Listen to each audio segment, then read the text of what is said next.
Assalamualaikum warahmatullahi wabarakatuh. Kami dari kelas 5A, grup 5A akan menjelaskan materi dari mata kuliah metode kuantitatif dalam agribisnis PAG 1512 dengan dosen pengampu yaitu Ibu Fadilah Mariasati, SSI, MSI. Dengan anggota yang pertama Dina Aulia NPM 197510117 dan Febio Duha dengan NPM 197510121, yaitu tentang luas panen, produksi, dan produktivitas padi menurut profesi dengan menggunakan SPSS. Studi kasus kualitas produksi adalah gabah kering giling GKG. Data pokok tanaman pangan yang dikumpulkan oleh Badan Pusat Statistik adalah luas panen dan produktivitas hasil per hektar. Produksi merupakan hasil perkalian antara luas panen dan produktivitas. Data luas panen padi mulai tahun 2018 dihitung dengan metode kerangka sampel area KSA, menggantikan metode pengumpulan data luas panen padi yang sebelumnya yaitu metode ice estimate yang dikumpulkan melalui pelaporan data statistik pertanian SP oleh Kepala Cabang Dinas KCD Kecamatan. Angka produktivitas padi diperoleh melalui survei pembinaan pada plot berukuran 2,5 meter kali 2,5 meter dalam bentuk produksi gabah kering panen yang dikondisikan menjadi gabah kering giling berdasarkan angka konversi GKP dan ke GKG. Hasil konversi gabah ke beras tahun 2018. Data luas panen pada tahun 2021 masih mengandung data potensi Oktober hingga Desember. Data produksi padi tahun 2021 masih angka sementara karena produksi bulan September Desember masih menggunakan produksi ron 3 tahun 2020. Nah, berikutnya adalah data dari luas panen, produktivitas, dan produksi pada profesi di Indonesia.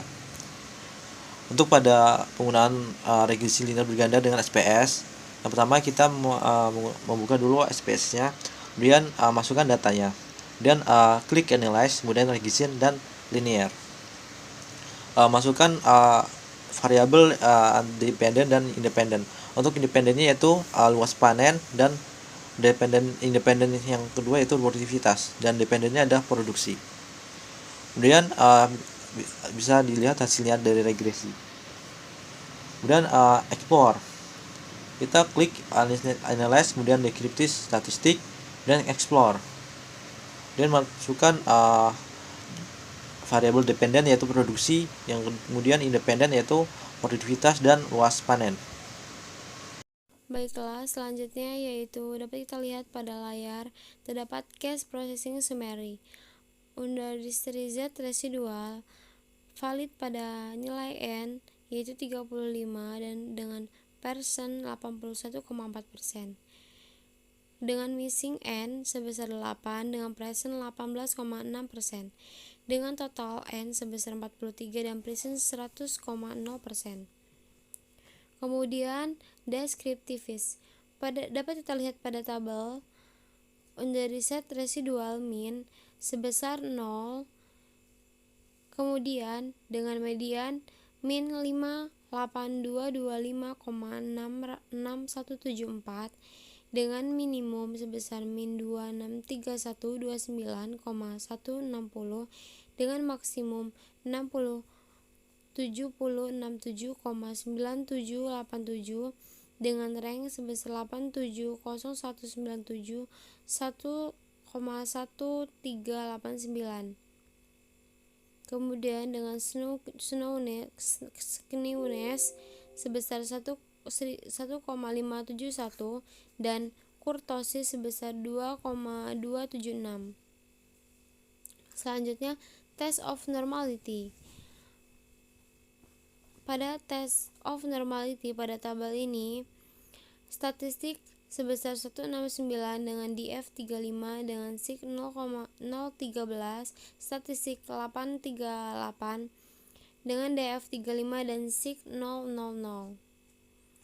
Dapat kita lihat pada tabel unstandarized residual pada histogram, nilai mean sebesar min 287E strip 10 dengan standar def sebesar 214.359,36465 dengan nilai N sebesar 35. Dengan nilai tertinggi dicapai pada angka 12. Kemudian dapat kita lihat garis dari unstandarized residual, expected normal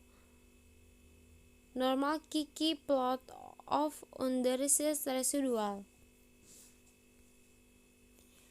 Kemudian dapat kita lihat pada layar yaitu ada garis unstandarized residual dengan determinate normal Kiki plot of unstandarized residual depth from normal.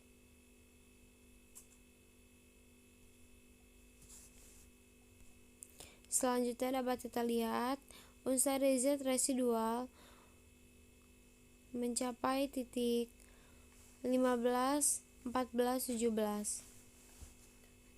Kemudian cash processing summary. Produksi produktivitas N sebesar 35 dengan persen 81,4% dengan exclusive N sebesar 8 dengan persen 18,6% dengan N 43 dengan persen 100,0% dengan produksi unstandarized residual 35 dengan persen 81,4% dengan nilai N sebesar 8 dan persen 18,6 dengan total N sebesar 43 dan persen 100,0%. Kemudian dapat kita lihat pada tabel produksi dan produktivitas.